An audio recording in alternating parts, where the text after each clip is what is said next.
Merci beaucoup. Ça fait plaisir de vous voir. Ça fait chaud au cœur. Et ça me montre que on est une famille, qu'on est soudés. Et ça me montre aussi que je ne suis pas seule. Dieu vous bénisse abondamment. Avant de commencer, je tiens à remercier mon Église pour tout le soutien apporté à moi et à mon mari. Vous avez démontré que vous avez une foi sans faille en votre Dieu et que vous êtes prêts à défendre vos valeurs. Votre humanité me touche profondément.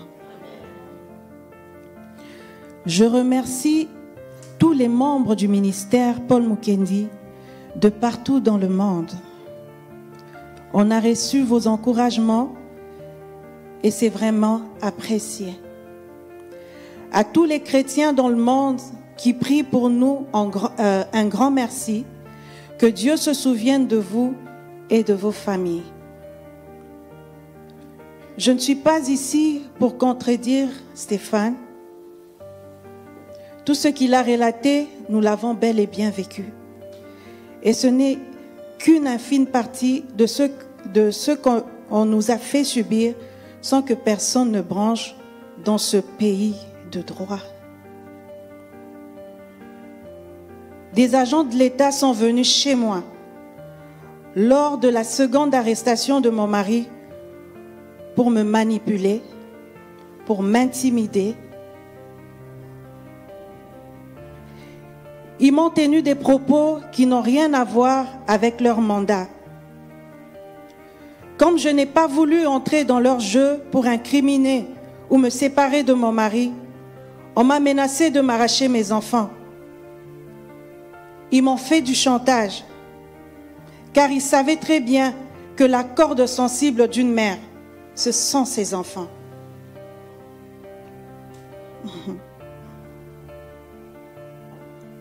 Comme je n'ai pas cédé au chantage, ils ont mis leur plan à exécution et m'ont retiré mes enfants en les plaçant pendant 6 mois dans d'autres familles inconnues. Ils sont allés jusqu'à s'opposer à ce que nos enfants soient placés dans les familles amies. Parce qu'ici à Québec, lorsqu'on te prend les enfants, le premier endroit où on met les enfants, c'est dans des familles amies. On regarde d'abord si vous avez de la famille proche. Et s'il n'y a pas de famille proche, on les met dans les familles amies. Et si cela n'existe pas, c'est là qu'on va les mettre dans des familles qu'on ne connaît pas. Nous n'avons pas eu droit à cela. Ils sont venus. L'enquêteuse, parce que c'était une femme, et son collègue, qui m'ont demandé de témoigner contre mon mari, que je n'avais juste à dire qu'il me battait. Elle voulait que je dise qu'il me battait. Et j'ai dit, je ne peux pas témoigner d'une affaire qui n'a jamais existé. Elle me dit, madame, vous voyez vos enfants là? Si vous ne dites rien, on va les prendre. Je dis, je ne peux pas témoigner d'une affaire qui n'a pas existé. Elle a pris mes enfants. Nous nous sommes battus. Nous avons eu un long procès au tribunal de l'enfance qui n'a jamais eu ici à Québec. Un très long procès où nous avons eu même des professeurs d'école amenés pour mentir. Et si nous n'avions pas des preuves, en ce moment, on n'aurait pas nos enfants parce qu'ils voulaient les prendre jusqu'à la majorité. Dieu merci qu'il bénisse la juge Côte là où elle est. Parce que cette juge a été très juste. Elle a été très juste. Elle a vu que c'était juste des coups montés. Elle a demandé à ce qu'on nous rende nos enfants immédiatement. C'était à l'immédiat qu'elle a demandé que nos enfants reviennent. À l'immédiat, s'il vous plaît. 6 mois sans tes enfants, où tu ne sais pas où ils dorment. Lorsque vous avez le peu de temps pour les voir, les enfants se mettent à pleurer. Parce que vos enfants pensent que vous les avez abandonnés. Les enfants ne comprennent rien. Cette blessure-là, je ne sais pas qui pourrait la penser si ce n'est que Dieu. Je ne souhaite cela à personne. À personne. Comme je n'ai pas cédé au chantage, ils ont mis leur plan à exécution et m'ont retiré mes enfants en les plaçant pendant 6 mois dans d'autres familles inconnues. Oh Seigneur.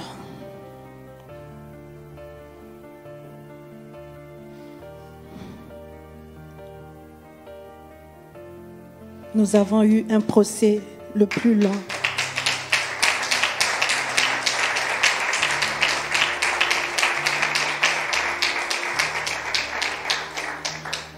Nous avons eu gain de cause.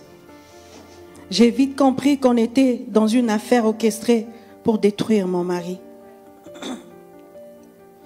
Monsieur Dufour m'a regardé droit dans les yeux, m'a dit que mon mari était une personne non grata et qu'il allait avoir raison de lui. Si vous doutez de ma parole, je sais qu'il ne va jamais l'accepter. Mais si c'est quelqu'un de vrai, tel qu'il m'avait regardé droit dans les yeux pour me dire que mon mari était une personne non grata, qu'il le dise. Qu'il le dise. Allez lui poser la question. Qu'il le dise. Parce que ce sont ses paroles à lui.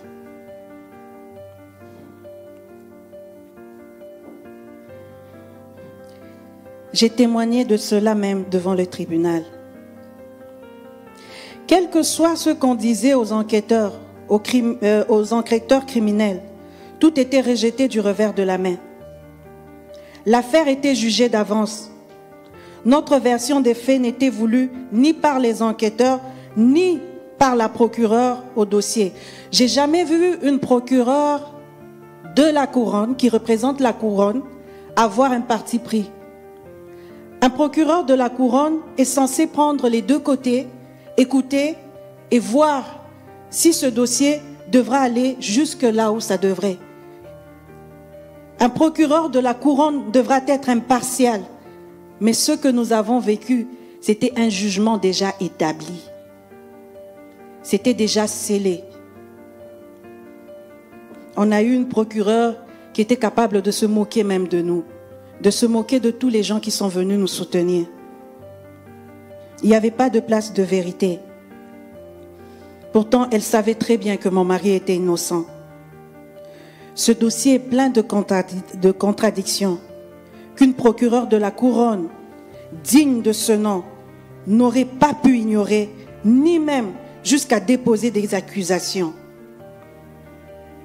On sentait une haine, une vendetta, un mépris non déguisé. Elle est allée même à se moquer de tous ceux qui osaient s'afficher avec nous et nous soutenir. Dans cette ville de Québec, on a subi de l'intimidation. Si ce n'était pas été Dieu, on aurait eu des crises cardiaques ou des pensées suicidaires. Pire encore, on nous a traités comme si nous ne méritons pas d'avoir ce que nous avons, allant jusqu'à critiquer le fait qu'on envoie nos enfants à l'école privée. Je veux vous dire aujourd'hui que mon mari est un pasteur, mais aussi un chef d'entreprise. Dieu l'a béni. Financièrement, c'est un homme béni. Il n'a à craindre rien. Si je dois utiliser un autre terme, je dirais qu'il est riche. Et il n'a pas besoin de dépouiller les gens pour subvenir à nos besoins. C'est un travailleur. Et comme tout le monde, il gagne sa vie à la sueur de son front. Sans raison, on nous a fermé tous nos comptes bancaires. On se lève un bon matin.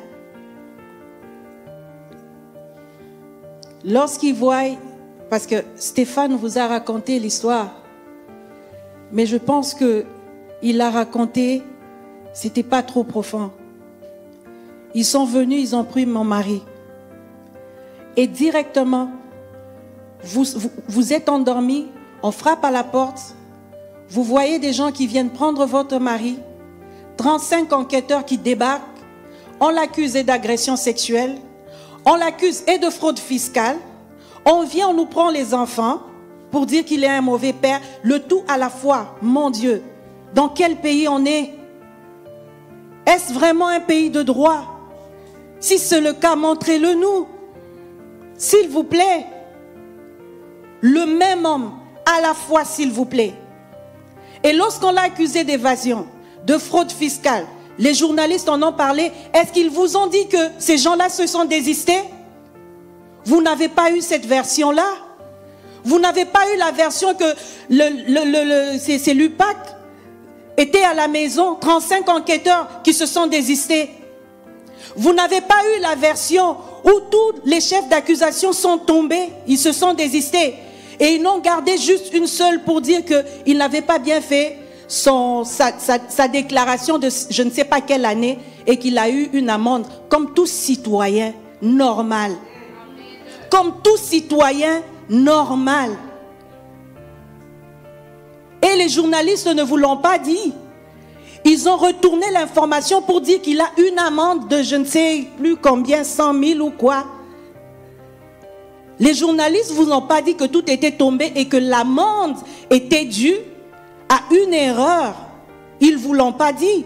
Pourquoi? Parce qu'ils ont voulu couvrir les 35 enquêteurs qu'ils ont déployés.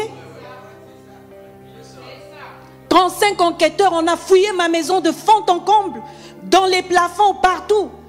Et quand je suis rentrée dans ma chambre, les deux enquêteurs qui étaient dans ma chambre, l'un d'eux parlait à son patron pour dire « on n'a rien trouvé ». Lorsque ceux de Revenu Québec n'ont rien trouvé, le patron a appelé et l'UPAC a débarqué.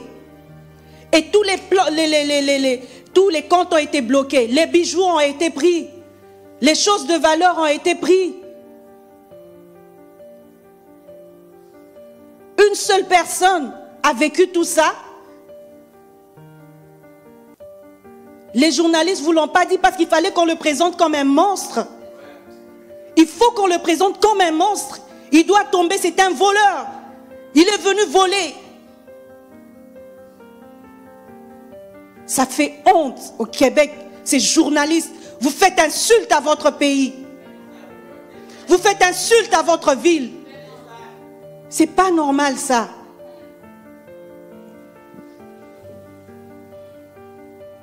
Et ensuite, on l'emmène au tribunal. Ils viennent, ils ferment tout. Je suis au Québec, ça va faire depuis 2013. Tous les gens avec qui on est arrivé en même temps, que je peux connaître, ont eu leur nationalité. Et moi, on a refusé de me donner. Ils ont bloqué. Pourquoi? Parce que je suis mariée à Paul Mukendi. Je n'ai pas droit à avoir la nationalité. C'est triste. Mes enfants sont nés ici. Parce que je suis la femme à Paul Mukendi. On se lève un bon matin, la banque vous appelle pour vous dire on n'a plus besoin que vous soyez nos clients. Vous avez vu ça où? Et comme c'est dans le droit de la banque de ne pas vous expliquer pour quelle raison. Vous vous levez un matin, Scotia t'envoie la lettre, TD t'envoie la lettre, les banques vous envoient les lettres, vous vous demandez, Seigneur, qu'est-ce qui se passe? Qu'est-ce qui nous tombe sur la tête? Pourquoi? Parce que Revenu Québec et UPAC ont trouvé qu'il était innocent, que les comptes, ils ne pouvaient plus les garder bloqués, alors la banque doit vous rejeter. Est-ce que vous voyez ça au moins? Est-ce que vous le voyez? Est-ce que vraiment, tel que vous êtes assis, vous trouvez que nous sommes fous et malades? Est-ce que vous trouvez vraiment que cet homme qui a crié qu'il est innocent est vraiment fou et malade? Nous avons été tous au procès. Ce n'est pas parce que je suis sa femme que je le dis. Ça s'est murmuré même dans les tribunaux. Les constables, certains avocats qui murmuraient tout en bas. C'est quoi ce verdict? Ils ne peuvent pas le dire haut, mais moi j'ai entendu. C'est quoi ce verdict? Tout le monde sait qu'il est innocent. Les faits ont été présentés. Ou une femme qui dit avoir été poignardée n'est jamais allée se faire soigner dans aucun hôpital, dans aucune pharmacie, mais qui a survécu au poignard. Dans quel sens? On va se poser la question.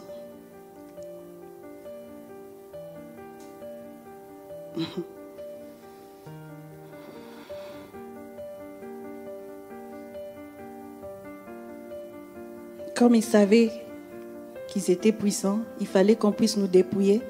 Comme ça, ils ne seraient pas capables de se battre au tribunal. Mais vous avez vu devant vous, cet homme qui a crié son innocence pendant 4 ans, s'est battu corps et âme pour le prouver. On a vécu vraiment une histoire troublante pendant 4 ans. Je vous dis que c'est une histoire vraie. Ce n'est pas une affaire montée par Hollywood. C'est réel. C'est réel. Je suis triste. Je suis blessée. Je suis confuse. Mais je fais confiance à notre Dieu. Innocent, oui, je crois. Il l'est. Parce que cette bataille, je suis allée avec lui. J'ai tout vu. J'ai tout lu. J'ai tout vécu avec lui. Et la procureure le sait. Bien qu'elle s'affole et s'agite là. Et celui qui chapeaute toute cette affaire, je vais lui dire, je ne te connais pas. Je ne sais pas pour qui tu es. En ce moment, tu es le puissant. Mais sache qu'au-dessus de toi, il y a un tout-puissant.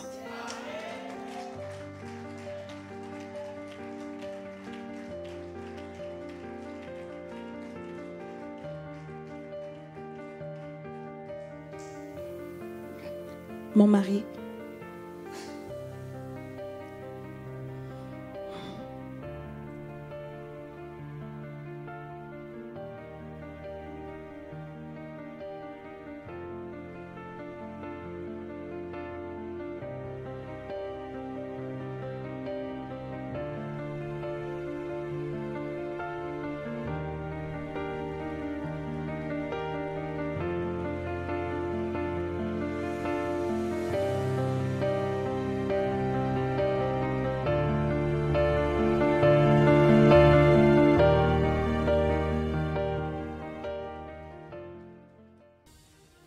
mon meilleur ami à moi,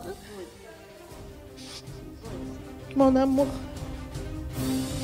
si tu m'écoutes en ce moment, sache que j'aurais voulu que tu sois là. Mais face à une telle injustice, je ne peux pas te blâmer. C'est devant tout le monde que cette injustice a eu lieu. Je sais que si tu étais blanc, on ne t'aurait pas abandonné. On n'aurait pas posé des questions. Mais malheureusement, aucune voix ne s'est levée pour toi. Aucun journaliste n'a posé des questions. Les mots d'ordre avaient été donnés. Rien de ceux qui pouvaient te disculper ou te présenter comme un être humain ne devait transparaître dans leurs écrits. S'il y a des journalistes qui écoutent, je vous laisse à votre bonne conscience. Si conscience, il vous en reste encore un peu.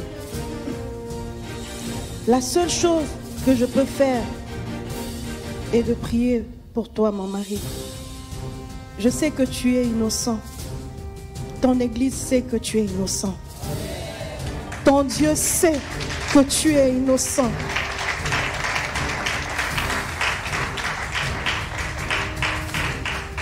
Et même tes accusateurs savent que tu es innocent.